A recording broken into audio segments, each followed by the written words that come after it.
Hello everyone. तो यहाँ पे जो जेई मेंस पीवाईक्यूज की हमने आपके लिए सीरीज स्टार्ट करी है उसके अंदर सीक्वेंस एंड सीरीज का जो है हम यहाँ पे आपके लिए वीडियो लेके आ चुके हैं। तो आज हमारा जो है यहाँ पे पार्ट वन रहेगा जिसके अंदर हम जो है आपके 2025 की जो शिफ्ट्स के अंदर क्वेश्चंस पूछे गए थे उनको जो है यहाँ पे देखेंगे। और हमारा टारगेट यही है कि आपके जितने भी यहाँ पे मैथ्स के चैप्टर्स है नेक्स्ट 3 महीने में जो है कंप्लीट करना है। इसमें जो है हम यहाँ पे सेट्स एंड रिलेशंस का जो है ऑलरेडी आपके सभी पीवाईक्यूज को डिस्कस कर चुके हैं। प्लस यहाँ पे क्वाड्रेटिक इक्वेशन भी जो है डिस्कस हो चुका है। तो अगर आपने इन वीडियोस को जो है चेक नहीं किया है तो दोनों की प्लेलिस्ट की लिंक जो है वो डिस्क्रिप्शन में देखने को मिल जाएगी। जाके उन्हें जरूर से चेक करिएगा। अब यहाँ पे अगर हम जो है पहला क्वेश्चन देखें तो ये 8 अप्रैल इवनिंग शिफ्ट के अंदर पूछा गया था। अब क्वेश्चन के अंदर अगर हम देखें तो एक सीरीज दे के रखी है जिसका यहाँ पे सम दे के रखा है कि इसकी वैल्यू ये रहेगी। फिर यहाँ पे जो है एक दूसरी सीरीज बोली गई है जिसका सम अल्फा है और तीसरी सीरीज है जिसका सम जो है बीटा है। अब देखने में तो ऐसा लगेगा कि यार ऐसी कोई सीरीज तो अपने को जो है पता नहीं है और उसके अंदर भी इतना अजीब सा जो है टर्म आ रहा है पाई की पावर 4/90। पर आपको जो इन्फॉर्मेशन दी रहती है ना उसको देखकर एकदम से जो है घबराना नहीं चाहिए। कभी कभी वही इंफॉर्मेशन को यूज करके आंसर जो है डायरेक्टली अपना निकल सकता है। अब देखो सबसे इजी जो कि आपको यहाँ पे तरीका यहाँ पे समझना होगा कि अगर मैं इन दोनों को जो है ऐड कर दूं इन दोनों सीरीज को तो आप देखिए मुझे ये वाली सीरीज मिल जाएगी क्योंकि 1/1 की पावर 4 प्लस 1/2 की पावर 4 प्लस 1/3 की पावर 4 प्लस 1/4 की पावर 4 जो कि ओरिजिनल सीरीज है। तो इसका मतलब क्या हो जाएगा alpha plus beta will be equal to pi की पावर 4 डिवाइडेड बाय 90। है ना, ये सिंपल सी चीज तो मेरे हिसाब से आपको यहाँ पे समझ में आ ही रही होगी। अब इसके बाद जो है अगली चीज अगर अपन यहाँ पे देखें तो एक चीज अगर आप देखो यहाँ पे जो है ना कि ये जो सेकंड वाली सीरीज है ना इसके अंदर अगर मैं 1/2 की पावर 4 को कॉमन ले लूं तो यहाँ पे टर्म्स क्या बचेंगे 1 प्लस 1/2 की पावर 4 प्लस 1/3 की पावर 4 एंड सो ऑन। और इसको भी हम लिख सकते हैं 1/1 की पावर 4। है ना, इस तरीके से लिखा जा सकता है। अब ये सीरीज भी भाई ऑलरेडी हमें पता है किसके बराबर है पाई की पावर 4/90 के, तो यहाँ पे डाल दो। और यहाँ पे अपना क्या आ जाएगा 1/16। और ये किसके इक्वल रहेगा तो ये हमारी जो इक्वल टू बीटा के बराबर दिया हुआ था तो इसको इक्वल टू बीटा ही रहने दो। तो यहाँ पे हमें जो है बीटा की वैल्यू पता चल गई। अब निकालना क्या था आपको अल्फा बाय बीटा निकालना था। तो अल्फा बाय बीटा कैसे आएगा यहाँ पे अल्फा प्लस बीटा है और यहाँ पे बीटा है तो अगर मैं alpha plus beta divided by beta कर दूं तो ये किसके बराबर हो जाएगा पाई की पावर 4/90 और पाई की पावर 4/90 तो कैंसिल हो जाएगा। तो this will be equal to 16 and this can be written as alpha by beta plus 1 is equal to 16। तो अल्फा बाय बीटा की वैल्यू कितनी आ गई 15 आ गई। मतलब कि 3 से 4 स्टेप के अंदर इतना इजीली जो है आंसर आ गया जबकि शुरू में स्टूडेंट्स जो है कभी कभी इस क्वेश्चन को देख के डर सकते थे। अब अगर हम ऐसे ही जो है नेक्स्ट क्वेश्चन यहाँ पे देखें तो इसमें दिया है let a n be the nth term of an AP जिसके अंदर जो है एस एन हमें क्या देके रखा है A1 plus A2 plus A3 से लेकर AN और जिसका सम कितना देके रखा है अपन को 700। और यहाँ पे जो है A6 आपको क्या बोला गया है 7 बोला गया है एंड S7 जो है आपको 7 बोला गया है। तो आपको बेसिकली यहाँ पे क्या करना चाहिए था हमें जो है sum of N terms of AP पता है वो क्या हो जाएगा n/2 into 2A1 plus n-1 into D. और ये हमारा जो है किसके बराबर हो जाएगा this will be equal to 700। अब एक चीज जो है यहाँ पे अगर हम देखें तो हमें an का यहाँ पे फॉर्मूला क्या रहता है A1 plus n-1 into D. अब यहाँ पे क्योंकि हमें A6 दे के रखा है तो अगर n की जगह मैं 6 ले लूं तो this will be equal to 7। और यहाँ पे जो है 6 - 1 ये कितना हो जाएगा आपका 5d। तो A1 प्लस 5d जो है हमारा किसके बराबर आ गया यहाँ पे जो है 7 के बराबर आ गया। ठीक है। और यहाँ पे अगर हम जो है नेक्स्ट देखें तो देखो इसके अंदर जो है अगर मैं n की जगह यहाँ पे 7 डाल दूं तो this will be equal to देखो है ना n की जगह 7 में क्यों डाल दूं क्योंकि S7 भी मुझे 7 दे के रखा है। तो ये अपना जो है यहाँ पे कितना हो जाएगा 7/2 इंटू 2A1 प्लस ये कितना हो जाएगा आपका 6d and this will be equal to यहाँ पे सिंपली 7। है ना, ये S7 आपको 7 देके रखा है। तो यहाँ पे जो है A1 प्लस 3d हमारा जो है कितना हो जाएगा A1 प्लस 3d हमारा हो जाएगा इक्वल टू 1। और ये भी टर्म जो है देखा देखा सा मेरे हिसाब से समझ में आ ही रहा होगा। इसको हम क्या बोल सकते हैं इसको हम A4 बोल सकते हैं। कैसे A4 जो है आपका रहेगा A1 plus n-1 into D यानी कि 4 - 1 इंटू डी। तो A4 भी अपन को पता चल गया है वो किसके बराबर है इक्वल टू जो है अपने 1 के बराबर है। ठीक है। अब यहाँ पे जो है सिंपली देखो A6 और A4 के बीच में कितना डिफरेंस रहेगा तो देखो भाई ये एक एपी है A4 A5 A6 सब एपी है तो इनके बीच में अगर कॉमन डिफरेंस डी है तो इसके बीच में कॉमन डिफरेंस कितना रहेगा डी। मतलब कि 2d जो है किसके इक्वल रहेगा आपका सिंपली यहाँ पे जो है 7 - 1 के। है ना, 7 - 1 के जो है आपके इक्वल रहेगा तो डी की वैल्यू अपनी यहाँ पे कितनी आ जाएगी 3 आ जाएगी। और डी की वैल्यू 3, यहाँ पे अगर मैं उठा के डाल दूं तो A1 की वैल्यू अपनी जो है कितनी आ जाएगी यहाँ पे -8। तो ये वैल्यूज जो है अपन को यहाँ पे मिल जाएगी। ठीक है, A1 की वैल्यू अपने को कितनी मिल रही है -8, और डी की वैल्यू अपने को यहाँ पे क्या मिल जा रही है =3। अब अगर इतनी इंफॉर्मेशन तक हम जो है यहाँ पे पहुंच चुके हैं, तो अब हमें जो है यहाँ पे क्या निकालना था, एन की वैल्यू निकालना था। ठीक है ना, एन की वैल्यू निकालना था।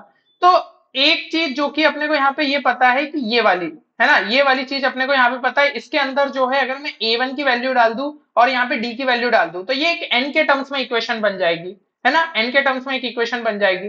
तो वो अपनी इक्वेशन जो है आप यहाँ पे बनाओगे तो n/2 into 3n-19 is equal to 700 आएगी। ये एक जो है आप यहाँ पे थोड़ा सा कर सकते हो सॉल्व, बहुत इजीली जो है ये निकल आएगा।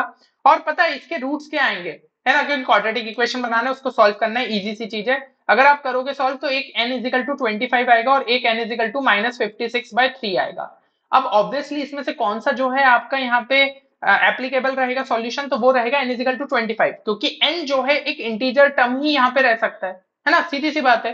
तो यहाँ पे जो है n इज इक्वल टू आपका 25 आ जाएगा, लेकिन ये भी हमसे नहीं पूछा था, हमसे तो an पूछा था, which will be equal to हमारा कितना रहेगा A1 plus n-1 into D, है ना। अब n की वैल्यू क्योंकि 25 आई उसमें उठा के अपन ने डाला तो A25 हमारा जो है कितना आ जाएगा, विल बी इक्वल टू 64, यानी कि ऑप्शन डी हमारा जो है क्या रहेगा, सही आंसर रहेगा। इस तरीके से आपको इसको सॉल्व करना था। चलिए नेक्स्ट क्वेश्चन अगर हम देखें तो इस क्वेश्चन में देखे रखा है the sum of the second, fourth and sixth term of GP is 21। तो भाई आपके टर्म्स कौन कौन से हो जाएंगे, सेकंड टर्म हो जाएगा आपका AR, फोर्थ टर्म हो जाएगा AR cube and six term हो जाएगा AR की power 5, this will be equal to 21। ठीक है, फिर यहाँ पे बोला है सम ऑफ 8 यानी कि AR की पावर 7, और फिर बोला है 10th AR की पावर 9, और फिर बोला 12th AR की power 11, this is equal to 15309। तो अब इस वाले को हम कैसा लिख सकते हैं, AR अगर मैं कॉमन लूं तो 1 प्लस आर स्क्वायर प्लस आर की power 4, this will be equal to 21। And similarly इसको जो है मैं अगर यहाँ पे लिखने जाऊं तो AR की पावर 7 कॉमन ले लिया, 1 प्लस आर स्क्वायर प्लस आर की power 4, this can be written as 15309। अब इसमें अगर मैं जो है डिवीजन कर दूं, ठीक है, इसको 1 बोल दूं, इसको 2 बोल दूं, 2 डिवाइडेड बाय 1 कर दूं, तो यहाँ पे सिर्फ आर की पावर 6 बचेगा, और 15309 डिवाइडेड बाय अगर मैं 21 करूं तो ये अपने कितने से कैंसिल हो जाएगा, ये 729 आपका आ जाएगा। यानी कि आर की वैल्यू यहाँ पे कितनी निकल आ रही है, आर की वैल्यू अपनी जो है 3 निकल आ रही है।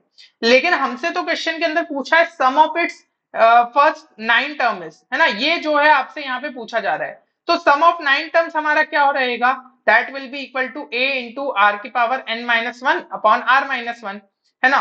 तो ये अपना जो है कितना हो जाएगा, अच्छा इसके लिए फिर भाई फर्स्ट टर्म की भी अपने को जो है जरूरत पड़ेगी, तो फर्स्ट टर्म अपन यहाँ पे निकाल सकते थे क्या, बिल्कुल निकाल सकते थे। r इजिकल टू अगर हमारा 3 आ गया तो इस इक्वेशन में डाल दो, तो a इंटू 3, और ये अपना कितना हो जाएगा 1 प्लस 3 स्क्वायर यानी कि 9 प्लस 3 की पावर 4 कितना हो जाएगा 81 इज इक्वल टू यहाँ पे 21। तो ये अपना जो है कैंसिल हुआ, डिवाइड बाय 7, ये हो गया 91, तो 7 डिवाइडेड बाय 91 हो जाएगा आपका 1/13। तो a की वैल्यू भी अपनी आ चुकी है, तो ये उठा के डाल दो 1/13 इंटू 3 की पावर 9-1 डिवाइडेड बाय यहाँ पे अपना जो है कितना हो जाएगा 3-1 विल बी इक्वल टू 2। तो इसको अगर जो है आप यहाँ पे सॉल्व करोगे तो ये अपना जो है कुछ इस तरीके से निकल के आएगा।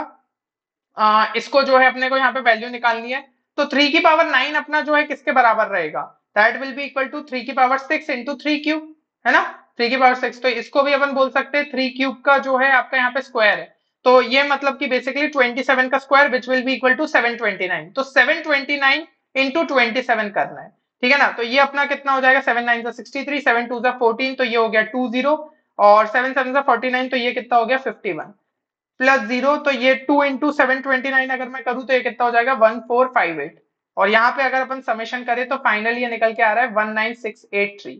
तो 19683 में से -1 अगर मैं करूँ तो 19682 डिवाइडेड बाय 26। तो यहाँ पे जो है ये वैल्यू अपने कितने से कैंसिल हो रही है, 7 5 और 7, है ना। तो ऑप्शन ए जो है वो अपना सही आंसर रहेगा, 757 जो है अपना राइट आंसर है। चलिए यहाँ पे जो है नेक्स्ट क्वेश्चन देखते हैं अपन। तो नेक्स्ट क्वेश्चन के अंदर हमें जो है क्या दे के रखा है यहाँ पे, late x1 x2 x3 x4 B है ना जीपी, है ना, ये आपको जो है जीपी में देके रखा है। 2795 जो है that are subtracted respectively from x1 x2 x3 x4, तो रिजल्टिंग नंबर्स जो है आपके एपी में आ जाएंगे। तो जैसी इंफॉर्मेशन दी है वैसा अपन जो है लिख लेते हैं x1 x2 x3 and x4। ठीक है। तो ये अपना जो है जीपी में है, इसलिए टर्म्स को ऐसा लिख लो, ए आर, सॉरी है ना, फिर ए आर स्क्वायर और फिर आपका जो है ए आर क्यूब। अब इसमें से जो है सब्ट्रैक्ट करना है, क्या क्या सब्ट्रैक्ट करना है, 2 को सब्ट्रैक्ट कर दो, इसमें से 7 को सब्ट्रैक्ट कर दो, इसमें से जो है 9 को सब्ट्रैक्ट कर दो, और इसमें से जो है आपका 5 को सब्ट्रैक्ट कर दो। तो ये चीज आपकी जो है आ गई, और ये बोला गया एपी में है, तो इसको हम ऐसा लिख सकते हैं कि a r minus 7 minus of a minus 2 will be equal to, इसको जो है इसमें से सब्ट्रैक्ट किया तो a r square minus 9 minus a r minus 7। तो ये अपना जो है कितना आ जाता है, A into are minus 1 minus 5 is equal to, यहाँ पे क्या आ जाएगा, A R into are minus 1 minus of 2। अब इसको इस साइड अगर मैं ले आऊं तो ए इंटू आर माइनस 1 जो है कॉमन लिया, और इधर अंदर क्या बचा 1 माइनस आर, इसको उस साइड ले गए तो ये हो गया इक्वल टू 3, यानी कि ए इंटू आर माइनस 1 का square will be equal to minus 3। एक जो है अपने को इक्वेशन कुछ इस तरीके से देखने को मिल गई। अब एक और चीज अपन बोल सकते हैं कि इसका जो है डिफरेंस यहाँ पे लो, that will be equal to इसका डिफरेंस। तो ये अपना जो है कितना हो जाएगा, ये हो जाएगा ए आर स्क्वायर माइनस 9, ठीक है, a r square minus 9 minus of a r minus 7, minus of a r minus 7, that will be equal to, यहाँ पे क्या हो जाएगा, ए r cube minus 5, a r cube minus 5 minus of a r square minus 9।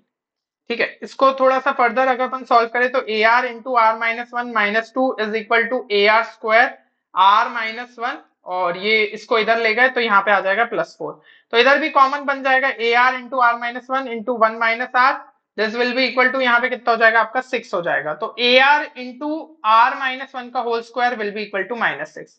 अब इसको जो है इस वाली इक्वेशन से डिवाइड अगर हम कर दे तो यहाँ पे क्या हो जाएगा, मतलब इसको मैं अगर सेकंड बोलूं और इसको जो है मैं फर्स्ट बोलूं, तो 2 डिवाइडेड बाय जो है अगर अपन 1 यहाँ पे करें तो ये कितना हो जाएगा आपका, सारे टर्म्स जो है यहाँ पे कैंसिल हो जाएंगे, बस बचेगा क्या, r माइनस 1, ठीक है ना, r माइनस 1 यहाँ पे बचेगा,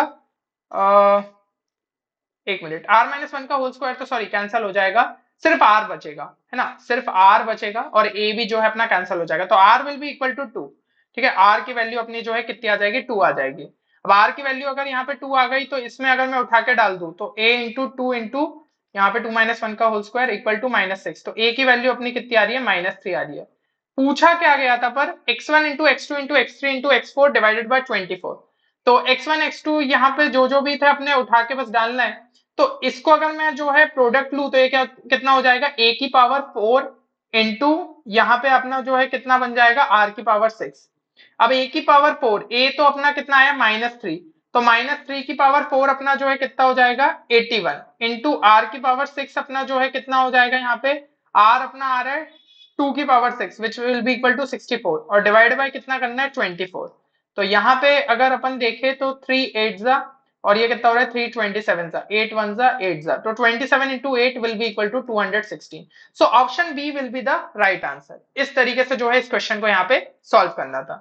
चलिए अब जो है यहाँ पे अगला क्वेश्चन देखते हैं। तो इस क्वेश्चन के अंदर आपको क्या देके रखा है, इसके अंदर जो है हमें यहाँ पे देके रखा है 4 इंटू 1 डिवाइडेड बाय समथिंग, फिर इसी तरीके से एक सीरीज जो है अपनी बन रही है। अब ऐसे टाइप के क्वेश्चन रहते हैं ना, इसमें अपन को ये जनरल टर्म ढूंढना रहता है। आपको एक और चीज यहाँ पे बता दूं कि इस टाइप के एंड टर्म वाला जो है ना सिलेबस से हट गया था, सीक्वेंशियल सीरीज से जो है ये डिलीटेड सिलेबस का जो है क्वेश्चन यहाँ पे डाल दिया गया। बट क्या है, अगर कोई स्टूडेंट यहाँ पे सिंपल से ऐसे जो है सिग्मा या फिर समेशन वाले जो है प्रॉपर्टीज जानता था, एक दो ही प्रॉपर्टीज लगती है, और जो है कॉमन सीरीज पता थी, तो इस टाइप के क्वेश्चन को इजीली सॉल्व कर सकते थे, इसलिए फिर यहाँ पे ये क्वेश्चन जो है डाल दिया गया। तो आपको इस टाइप के क्वेश्चंस के यहाँ पे रेडी रहना पड़ेगा, क्योंकि पीवाईक्यूज में और भी जो है इस टाइप के क्वेश्चंस यहाँ पे देखने को मिल गए थे। अब इसके अंदर अगर मैं जनरल टर्म यहाँ पे बोलूं तो मैं सीधा सीधा बोल सकता हूँ 4 वाला टर्म तो कांस्टेंट रह रहा है, ये 1 2 3 4 ये चेंज हो रहा है, इसलिए 4 इंटू आर लिख सकते हैं। डिवाइडेड बाय डिनोमिनेटर में ध्यान से देखो 4 प्लस जो है वो अपना कॉमन देखने को मिल रहा है, 3 इंटू भी समथिंग जो है कॉमन देखने को मिल रहा है, फिर बस 1 स्क्वायर 2 स्क्वायर ये चेंज हो रहा है, तो 3 इंटू आर स्क्वायर कर दो, फिर यहाँ पे 1 की पावर 4 2 की पावर 4 3 की पावर 4 बन रहा है, तो ये टर्म जो है अपना यहाँ पे चेंज हो रहा है। ठीक है, तो इस तरीके से समेशन आ गया। अब इसके अंदर एक चीज यहाँ पे ये करो कि 4 तो कांस्टेंट है उसको बाहर लिख लो, समेशन आर डिवाइडेड बाय ये वाले टर्म्स जो है अपने इस तरीके से रहे।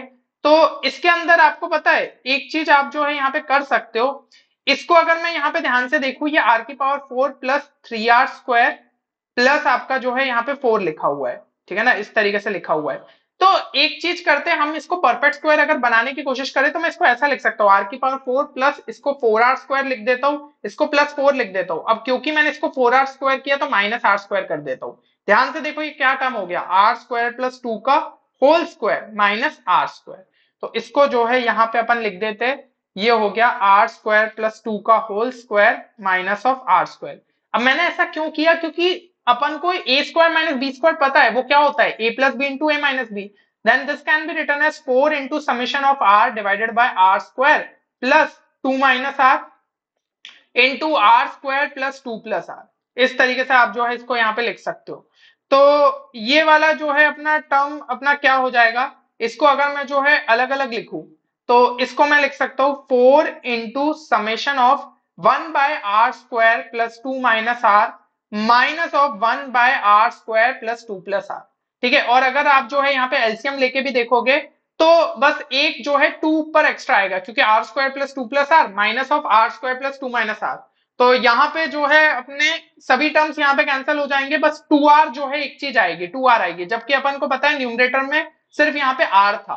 तो अब क्योंकि यहाँ पे जो है 2r आ रहा है इसलिए एक बस डिवाइडेड बाय 2 करना पड़ेगा, ये क्योंकि अपना जो है एक एक्स्ट्रा टर्म यहाँ पे आ गया। तो ये कितना हो जाएगा 2, और बाकी अपनी सीरीज बिल्कुल सही है। अब इसके अंदर r की जो है वैल्यूज डालते जाओ। अगर आप ध्यान से देखो तो r की वैल्यू यहाँ पे कहां से स्टार्ट हो रही थी, r की वैल्यू यहाँ पे 1 से स्टार्ट हो रही थी, और फर्स्ट 20 टर्म्स इसलिए 20 तक यहाँ पे चलेगी।